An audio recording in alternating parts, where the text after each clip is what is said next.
I am Dr. G. John, Assistant Professor, Department of Anatomy, Jyoti Vidyapeeth, Women's University, Jaipur. Today we will discuss anatomy of the muscles. We will discuss all the kind of the muscles, whether it is skeletal, smooth, and cardiac muscles, and we will go in depth. What is the covering of the human body? The entire body is surrounded by three layers, one inside the other. These coverings separate the body from the external environment. These envelopes or the covering include the skin and subcutaneous layer, that is called superficial fascia, and the deep fascia. Muscle tissue. What is the definition of the muscular tissue? Tissue composed of bundles of elongated cells that is capable of contraction and relaxation to produce movement. What is the definition of the muscular tissue? The bundle of the elongated cells that has a capability of the contraction and relaxation, and if they do contraction and relaxation they produce movement of our body. So there are three types of the muscles tissue. One is skeletal muscles, another is smooth muscle, and next is cardiac muscles. We can see here the smooth muscle, the picture of the smooth muscle, and picture of cardiac muscle, and picture of skeletal muscle. So we can see here how they arrange in our body, how they arrange to make the complete muscles. This how their fibers are arranged in such a way they make the complete muscles. Smooth muscle, that has spindle shaped, non-striated, uninucleated fibers, and specially found in walls of the internal organs, and it is involuntary. Involuntary means we cannot control all these muscle voluntarily. Cardiac muscle has striated, branched, uninucleated fibers and specially occurs in walls of heart. It is also involuntary. It means we cannot control the movement, or we cannot control the function of all these muscles voluntarily. Skeletal muscle has striated, tubular, multinucleated fibers. Is usually attached to the skeleton and it is voluntary. It means we can control the action of the muscle. So, in a glance, we can differentiate the smooth muscle, cardiac muscle, and skeletal muscles in their structure. So, you can see here very clearly. Now, we will study the skeletal muscle. The skeletal muscle characterized by it is attached to the skeleton. Each muscle attached to two or more bones. They produce the movements of the skeleton. They are called voluntary muscles. They are made up of striped muscle fibers. Now we have discussed earlier the what is the main unit of the muscles. One is the origin and second is the insertion. And here we will study the origin of the skeletal muscle. Is the point where the muscles start, and we can see the starting point. Insertion of the muscle is the where the muscles end, and we can say in another term the ending point. Also, the attachment that moves the least is referred to as the origin, and the one that moves the most, that is called the insertion. So, the origin point always fixed in the contraction of the muscles, and the point always move during the contraction. General construction of the skeletal muscle will be the muscle consists of the fleshy part and the fibrous part. The fleshy part is the belly of the muscle, and the fleshy portion may be directly connected to the bone, and it is the contractile part of the muscle.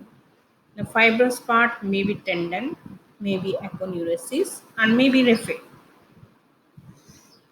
Skeletal muscle attached to the bones by tendon, that is a cord-like band of tough inelastic fibrous band. It means it has no elasticity. Aponeurosis is also a tendinous structure, that is the thin, broad but strong sheet of the fibrous tissue, and raphe is an interdigitation of the tendinous end of the fibers of the flat muscles. Now in this picture we can see the muscular structure where we can see the tendon, where we can see the belly, that is the contractile part of the muscle because it has the power of contractibility, but tendinous structure has no contraction. We can see raphe here in this picture. We can see here raphe, that is the seam-like stitch structure in between two kinds of the fibers. And here is the aponeurosis, that is also the tendinous structure, but in the shape and the structure they will be flat. Internal structure of the skeletal muscle. The muscle fibers are bound together with delicate areolar tissue, which is condensed on the surface to form a fibrous envelope that is called epimysium. The individual fibers of the muscles are arranged either parallel or oblique to the long axis of the muscle. Example of the muscles with parallel fibers arrangement are the sternocleidomastoid and the rectus abdominis and the sartorius muscles.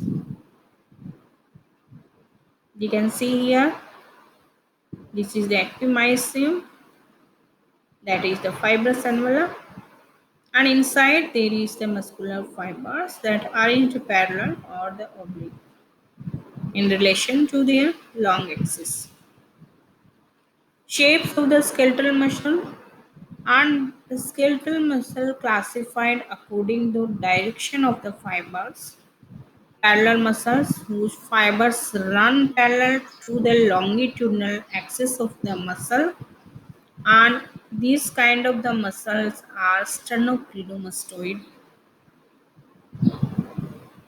Now pennate muscles, muscles whose fibers run obliquely to the line of pull, means longitudinal axis. Classification of the pennate muscle. Unipennate muscle, the tendon lies along one side of the muscle and the muscle fibers pass obliquely to it. And the example is the extensor digitorum longus. Bipennate muscle, the tendon lies in the center of the muscle and muscle fibers pass to it from two sides, rectus femoris. A multipinnate muscles arranged as a series of bipinnate muscles lying alongside one another or may have the tendon lying within its center and the muscle fibers passing to it from all sides covering as they go. And the example of the multipinnate muscle is tibialis anterior muscle. So you can see here the unipinnate and the bipinnate, multipinnate muscles, and you can see here also that the structure of the fibers and the direction of the fibers, one side and two side and multiple side. Convergent muscle, the muscle fibers coverage on the insertion of the maximize the force of the muscle contraction like pectoralis major muscle, And circular muscles, the muscles fibers surrounded opening to act as a sphincter. Example, orbicularis oris and orbicularis oculi muscles. Fusiform muscle, some texts classify parallel muscles that are slightly wider in their middle as fusiform. Fusiform muscles means they have a belly in center of the muscle. So we can see here in the picture that is a convergent muscle that can be pectoralis major, circular orbicularis muscle, and that is circular in structure, and multipinnate deltoid muscle, and biceps brachii, that is the fusiform muscle, and bipinnate muscle rectus femoris, and unipinnate extensor digitorum longus, and parallel muscle sartorius muscle. So we can see here all the fibers they have arranged in particular manner, and they have named according to the arrangement of their fiber, and we can see the example of all of the muscles. Ways of working a muscle. A muscle may work in the following four ways. Prime move. A muscle is prime mover when it is the chief muscle or member of the chief group of the muscle responsible for particular movement. Antagonist. Any muscle that opposes the action of the prime mover is the antagonist. Fixator contracts isometrically to stabilize the origin of the prime mover so that it can efficiently synergist. In many locations in the body, the prime mover muscle crosses several joints before it reaches the joints at which its main action takes place. To prevent unwanted movement in intermediate joint, groups of muscles called synergists contract and stabilize the intermediate joint. Now supplying of the skeletal muscle. Now trunk to the muscle is mixed node. 60% is motor, 40% is sensory, and also contains some sympathetic autonomic fibers. The nerve enters the muscle at about the midpoint on its deep surface of near the margin. The place of entrance is known as motor point. This arrangement allows the muscle to move with minimum interference with the nerve trunk. What is the nerve supply of the skeletal muscle? Skeletal muscle supplied by the somatic nerve. The motor point is their specific location on the surface of the muscle where the nerve enters, and motor unit is the single motor neuron and the number of the striated muscle fibers activated by it. The importance of the motor unit is its fibers work in union. In this picture, we can see naming of the skeletal muscle. Individual muscles are named according to their shape, size, number of heads, number of bellies, position, depth, attachment, or action. Shape, triangular shape, then we will named the deltoid. Size, pectoralis major. Number of heads, biceps brachii. Biceps means two hand. Position, pectoralis. Depth, internal oblique. Attachment, sternocleidomastoid. And action extensor muscles. You can see here in this picture, all the muscles are named according to their origin or their action or size, etc. Now we'll study the smooth muscle. Smooth muscle are involuntary, non-striated muscles. Their cells are spindle in shape, they present in tubes of the body, and they are presenting in digestive system and storage organs such as the urinary bladder and the uterus and the whole of the blood vessels. Depending on the organ, smooth muscle fibers may be made to contract by local stretching of the fibers, by nerve impulses from autonomic nerve, or by hormonal stimulation. Now we will study the cardiac muscle, one of the important muscles that is found especially in heart region. Cardiac muscle consists of striated vast muscle fibers and it forms the myocardium of the heart. Specialized cardiac muscle fibers form the conducting system of the heart. That is a very important thing in our body.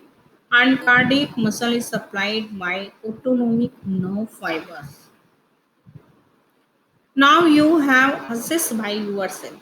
How will you assess by yourself? And there will be question, and you have to answer it. I have given two question here. One is explain all kind of muscles, and you have to write down three type of the muscles and the classification of the muscles also. How we have classified the muscles. Next question is what is the nerve supply of the skeletal muscle?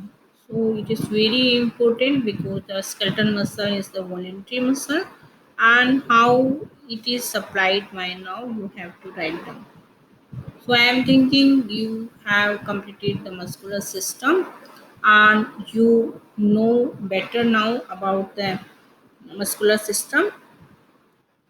Here the good picture you can assess all the language of the anatomical here. So this is the all about the anatomy of the muscle. Thank you. Thank you so much.